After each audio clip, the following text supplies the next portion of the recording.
guys, welcome to the Everett Silver Show. We have exciting guests as we do every week, and so I want to thank you so much for tuning in, and I'm always bringing it to you, so thanks so much for staying in tune with us. Stay connected. You're watching the Everett Silver Show.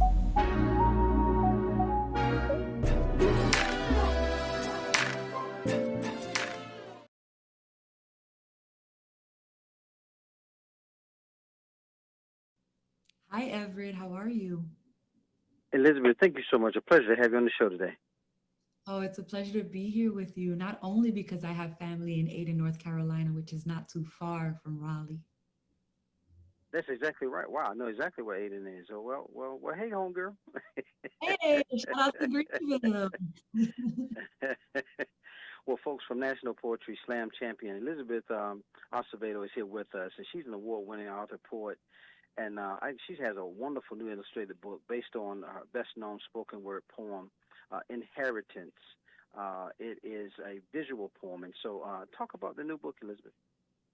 Yeah, so Everett, I wrote this poem over 13 years ago after falling in love with my then boyfriend and coming home. And my then boyfriend has family from North Carolina, Black American folks. My family is from the Dominican Republic. And there were a lot of questions around what this, inter-ethnic union could mean. And this poem was really responding to some of those questions, this idea of what about your children's hair? Why would two folks align themselves when there's already so much discrimination against Latinos and against Black folks in this country? And so this poem came out of a place of anger, responding out of anger that, I'm saying I love this person and you're telling me this is all of the issues we will face. And 13 years later, that boyfriend is now my husband. And we talk about children all the time. And I get to think through, how do I offer this poem less from anger and more from love? And Inheritance, this visual poem, was my way to do that. I was thinking in terms of you talking about the pain, the pride, and the powerful, love of inheritance, because that ultimately is what we look for, right? That's right. I mean, so many of us who come from people who were enslaved may not receive actual physical inheritance. There may not necessarily be a trust fund. There may not be that ring that was passed down, but we receive other kinds of inheritance. The stories that we tell ourselves about who we are, the mythologies that we learn to believe about our pride and why we deserve to be who we are. And so I think that this poem is really thinking about those non-tangible inheritance. What has been passed down to us and what do we want to pass down to the next generation? And what I love about Elizabeth is just the inspiration behind what the readers would get, because there are a lot of different blended families. There are things and cultures that we need. And I always find it interesting that if we learn each other's culture, we get along better. I think that's entirely right. Oftentimes when we use the term Black, we don't realize that there's a lot of different kinds of racially Black folks and a lot of ethnicities within that, right? That it's not a monolith, and that it is important to be mindful of the different histories that even within Blackness exist. And so I think that this kind of book and this kind of poem that shows so many different hair textures and so many different skin tones, but is ultimately about the pride that it means to come from folks who were brought over against their will and still made a way out of no way, right? I think that unification is really important to celebrate. And I want to let everybody know, because you can get, as a matter of fact, I believe Inheritance, a visual poem, is available today everywhere books are sold, correct, Elizabeth? Correct. It came out today. And so I get to say that anywhere where you buy books, whether that be online, although I do hope you support your local bookstore, you are able to get this book. What a privilege and honor to have the award-winning author, poet, Elizabeth Acevedo with us today. Again, guys, make sure you go and get The Inheritance, a visual poem. I mean, when you're talking about, you've heard stories like Fix My Hair and Straighten It and all, but she brings us to a place of just accepting who we are. Thank you so much again, Liz, for doing the show. Thank you so much, Everett. Have a wonderful day. Well, guys, thanks so much for tuning into the Everett Silver Show. Stay tuned. Don't turn that dial, because we got more exciting guests right here on the Everett Silver Show. Be back in a moment.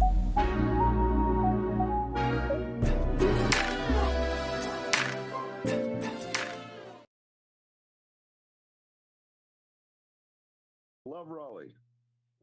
Well, I got to tell you, man, Captain Josh Harris, Captain Wild Bill, I tell you, Wichrowski is with us. And, guys, I'm telling you, I'm excited about the show now. Everybody got to know, man, you guys have survived some tough blows to the livelihood out there. And so I guess, Josh, I'll start with you and just talk about navigating this treacherous seas, man. I'll tell you what, it's every day is an adventure, and it's never the same.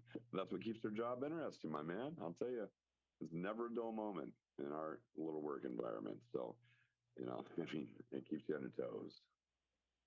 I often, think about the, the fight, I guess, to stay in business, because, this first time, in history that the fishery kind of shut down, man. Well, actually, it's the second time king crab's been closed. 25 years ago, it was the same thing. We didn't find out until late into the summer that there would be no king crab, and we went another 2.5 decades before it happened again. And Fish and Game decided this past season that we weren't going to have a red king. And financially, they spring the news on you like a month before we would really get ready to start fishing. So it couldn't be any more inopportune. When you think in terms of, I guess, partnerships and things that are going on with hurdles that we got to go over, what are some of the things that we take away in this new season? I guess, Bill, when we think about it, what can we look forward to this season feel packed? Well, this season, it was not really a planned evolution, but survival, and we all had to survive. And some guys won't survive not having a king crab. If your budget is on the last dollar and you take away half your annual income, that's sometimes enough to put somebody over the edge. We were fortunate enough to essentially be ready for it, but we've taken away all of our war chests and our backup. But some guys aren't going to be so lucky. And then, Josh, you kind of, after 2 years of struggling to fulfill your father's dream, in this warm water fishing operation there, but unexpected reunion with your estranged brother. I know this season, like you said, there's some hidden things. Anything you want to talk about on that level? And I'll tell you what, my older brother, he's a great guy. He's always my hero growing up. And, we kind of got separated for quite a few years. And that was pretty sad, But now, as we got back together as buddies and pals, he wanted to accomplish some of those goals that he had, I guess, what would you call that? The bucket list stuff. Sending a 47-year-old man to go up on a crab boat that's never crabbed before, that was definitely interesting. But there was a lot of fight in that dog, and then we got to take him over to Hawaii and do some fishing. I can tell you, one of the fishing events was awesome for him. One of them probably not so good, but he's a cool guy. He's super ripped. He can run faster than me, and he can beat me up. So, I'll just speak lightly of him, but I still love him though. He's my older brother, and he's the man. So it was pretty cool. Well, I want to let everybody know Deadliest Catch Season 18 premieres Tuesday, April the 19th, 8 p.m. on Discovery. And so I want to thank Captains Josh Harris, also Captain Wild Bill Wichrowski has been with us. And, guys, thanks so much for doing the show. Thanks, my man. Our pleasure. I hope you have a great afternoon. All right, you too. Bye-bye. More guests coming your way. Don't touch that dial. I'll be back in a moment.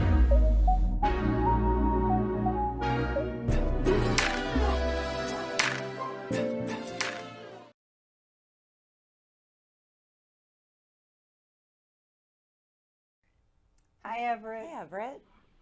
Joan and Jamie, thank you so much for doing the show today. Thanks for having us.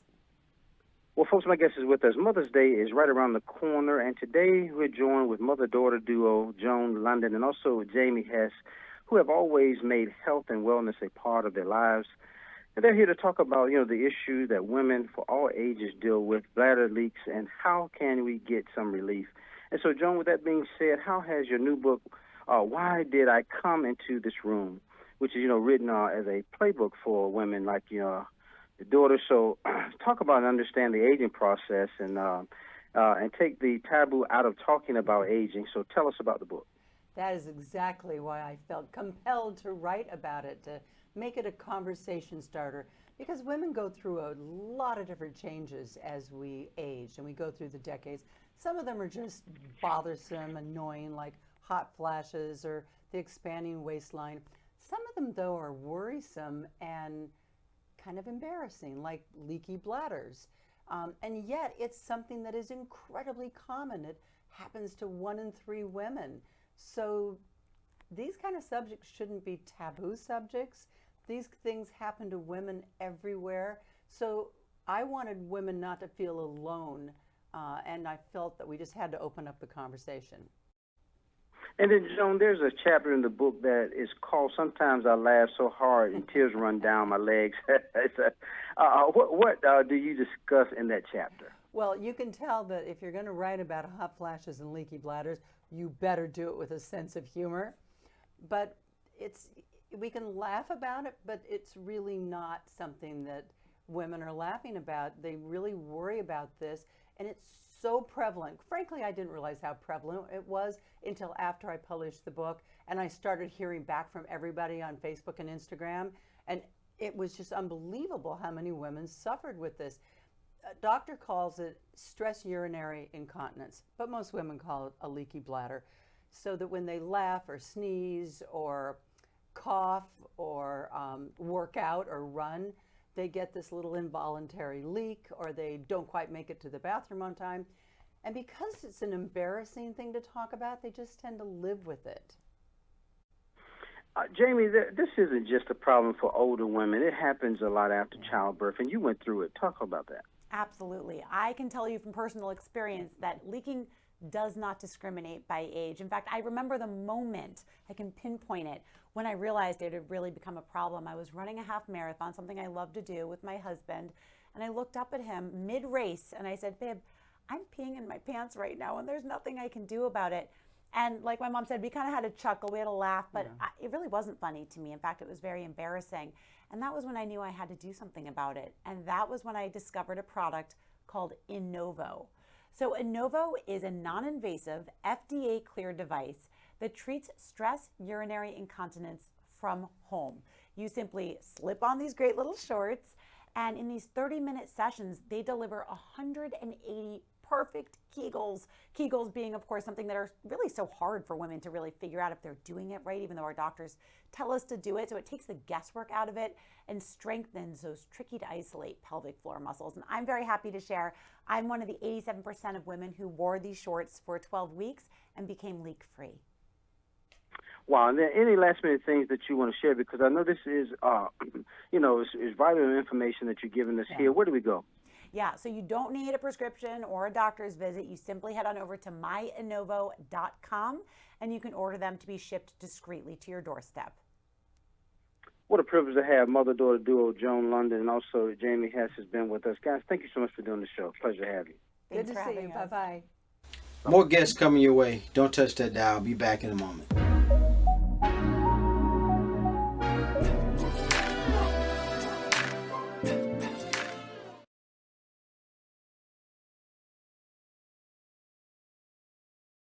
Hey, Everett, how's it going? Thank you for having me. Tom, what a pleasure to have you on the show, man. Thanks for doing it. No, thank you for being here and getting up early. Well, I tell you, man, it's a pleasure to do it. Well, to explore the man, the myth, the legend, outlaw, and the epic Billy the Kid, I have the wonderful Tom Blyth here with us. Let's talk about this new series, Tom. Please, let's go for it. Let's talk about it, man. I'm excited about it. What your character? Talk about your character. Yeah, I mean, Billy is someone who, especially in this first season, we get to dive in and kind of ask what he really is under the surface, under the legend of who we think he is. And Michael Hurst, our showrunner and creator, I think that's his specialty. If anyone's seen Vikings or The Tudors or Elizabeth, these kind of epic historic dramas he's done before, which have been so successful with viewers, I think he does the same thing with Billy, maybe even to a further degree. I think he's taken a character and a historic person who a lot of people feel they know and feel very passionately about here in the States. And I feel passionately about him too. But I also think from a personal perspective, I thought I knew who he was. And reading Michael's script, which is entirely based on history, dramatized for television, he's able to kind of lift the veil of the kind of facade of Billy and really say, pose the question, why did he become the killer that we know him to be today? And really the season 1 is about the kind of origin story of what made him Billy the Kid. And you know what I'm thinking about, Tom, as you was talking about it, a lot of people don't equate like an outlaw with this. This has a kind of romantic adventure to it as well, correct? It does, yeah. I think it's important at a time when westerns are making a comeback.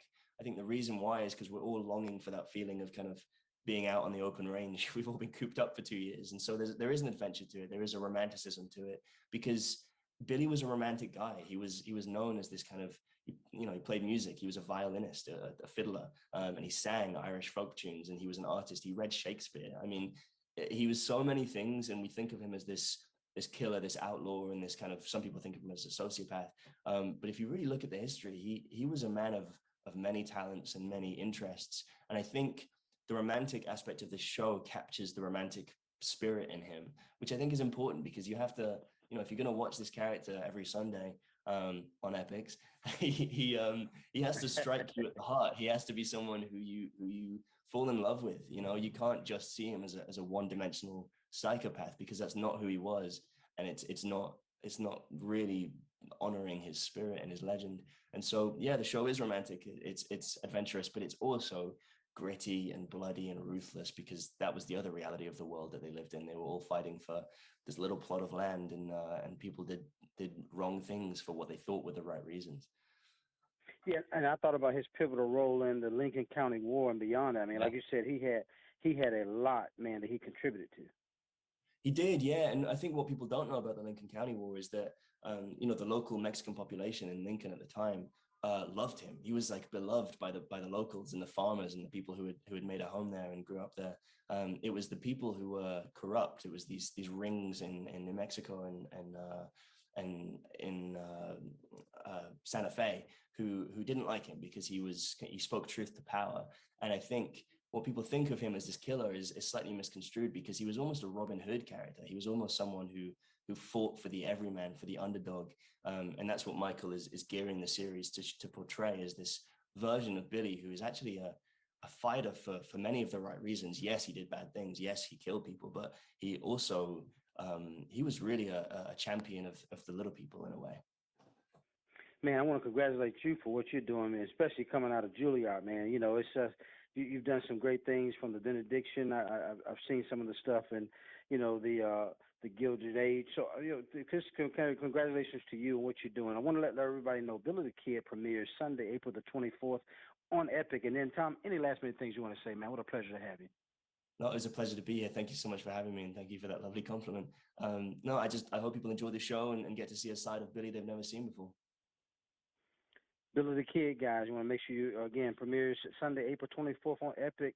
I have Tom Blyth here with us. Tom, thanks so much for being with us, and we look forward to it. Thank you, Everett. Thank you so much. You're welcome. More guests coming your way. Don't touch that dial. I'll be back in a moment.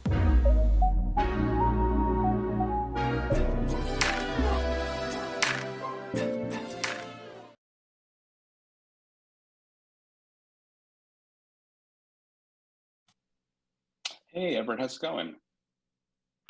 Well, I'll tell you, thank you so much for doing this show. I tell you, folks, I have my special guest, comedy Eliot Glazer is with us, and I tell you, talking about fun little game here plays, with his comedy or celebrity friends. Two Jews choose, and so let's talk about this Jewish show that you got going on, man. It sounds like it's fun. Yeah, it's just a little game show, a Q&A, a rapid fire back and forth game show where I sit down with other Jewish celebrities to delineate between two things to decide which is Jewish and which is Goyish. And Goyish means it's not Jewish, but what it really means is that it's not for the Jews. So it's basically about, stuff that we ethnically understand is just in our bones, so to speak.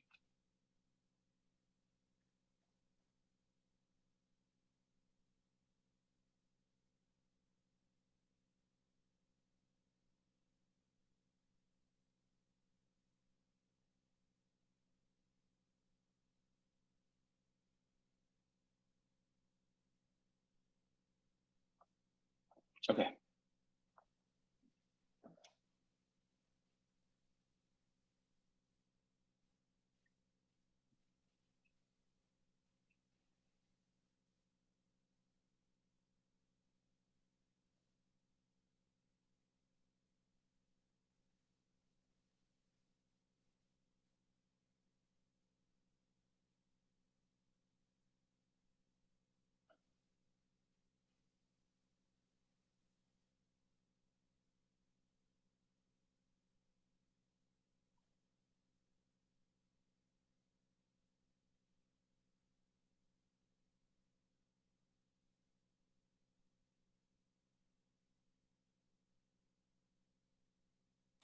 His call dropped, so we're calling him back right now. Stand by. Okay.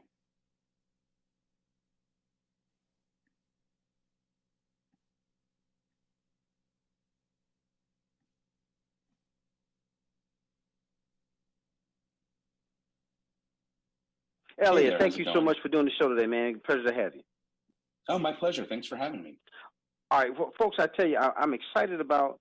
You have again Eliot Glazer. He's a comedian, and he's got this wonderful Two Jews Choose, and talking about fun, where he gets some of his favorite Jewish celebrity friends to kind of take part in this little game where they kind of ask their sisters. So talk about it, Eliot. I'm excited about it. Yeah, it's a digital series in which I sit down with another Jewish celebrity to delineate between two things to decide which is Jewish and which is Goyish. And Goyish actually means it's not Jewish, but what it really means is that it's not for us. And it's just a quick, rapid fire game that is short, it's fun, it's breezy, and it happens to fall during Jewish American Heritage Month. Now that is wonderful. It's now talk about. You have a background from not just what you do on the comedian scene, but acting, musician. Why did you get involved with this? Talk about the excitement behind what drove your factor to make this decision. Well, basically, I was dating somebody a few years ago, and he was a Christian-raised Texan, and basically, he just did not understand a lot of stuff that inherently that just repelled me, or that I just wasn't interested in because it was Goyish. It just wasn't something that I do or did or understood or had any interest in.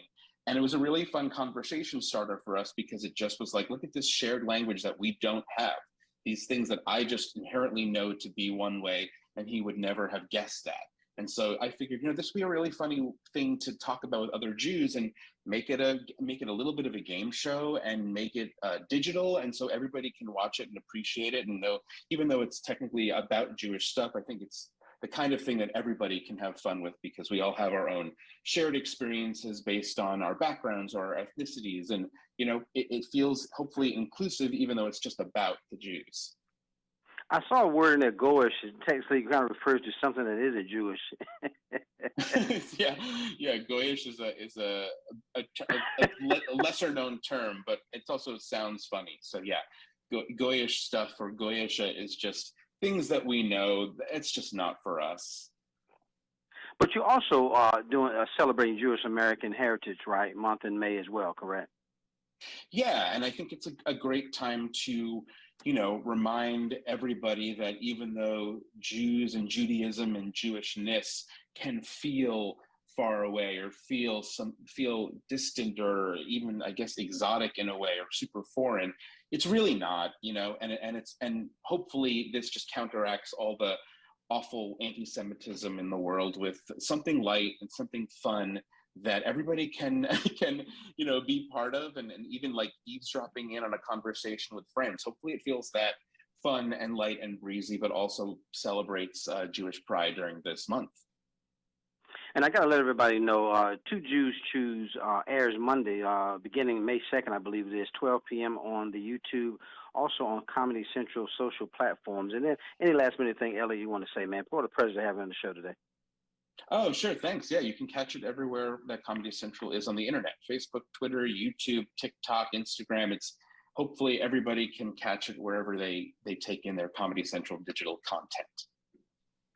Comedian, actor, musician, also writer. I tell you, Eliot Glazer, what a pleasure to have him. Thank you, sir, for doing the show. Thanks for having me. More guests coming your way. Don't touch that dial. I'll be back in a moment.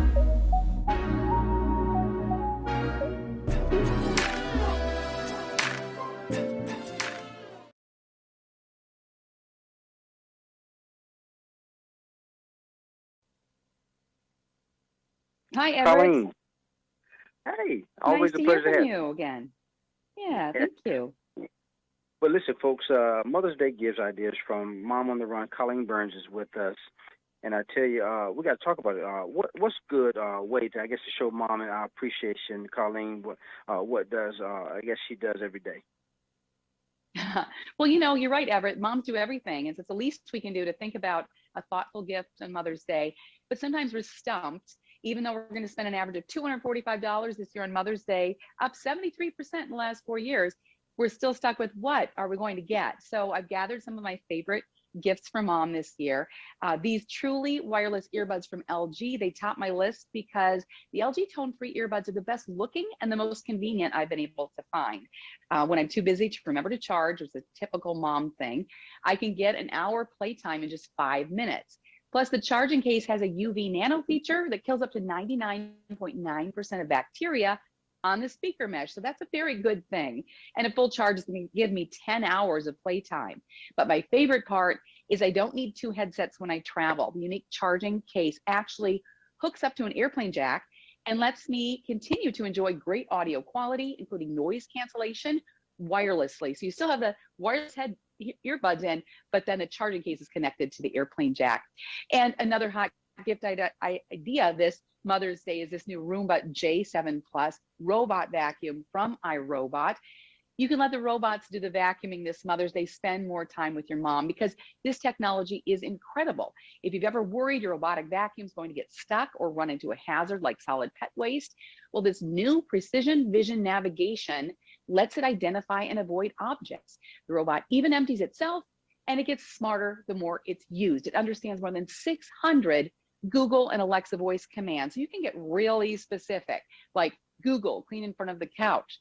So let the robots do the vacuuming, as I said, and right now, $599 instead of $799 through Mother's Day. So that's kind of a no-brainer. And it wouldn't be Mother's Day without flowers. But moms don't like flowers in a box, without a vase, with stems they have to cut and arrange. That's why I love Teleflora, because their bouquets are always handmade and delivered by hand from a local florist in a vase ready to enjoy.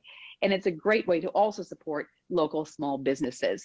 This year, there are 2 new bouquets, including whimsical dragonfly with a beautiful reusable dragonfly picture and a shining beauty bouquet with a mosaic vase that can be repurposed in the kitchen or even the office.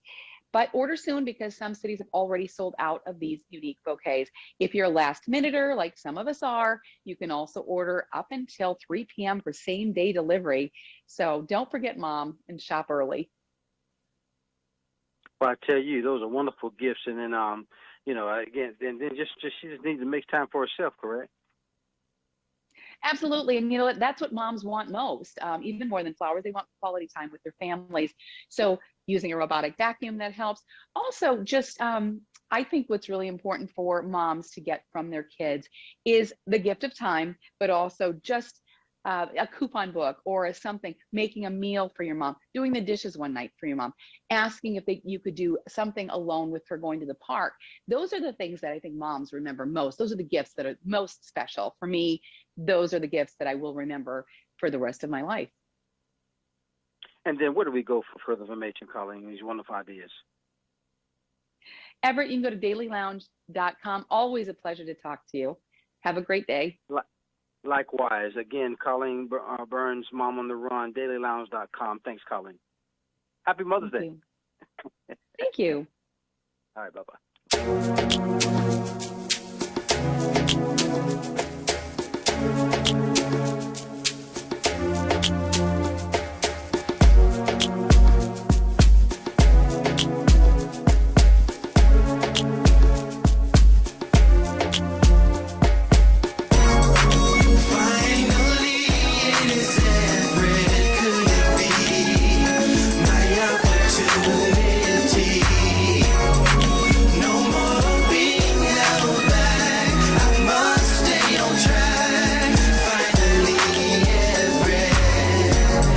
Seems like forever is coming. I can't believe it's happening to me.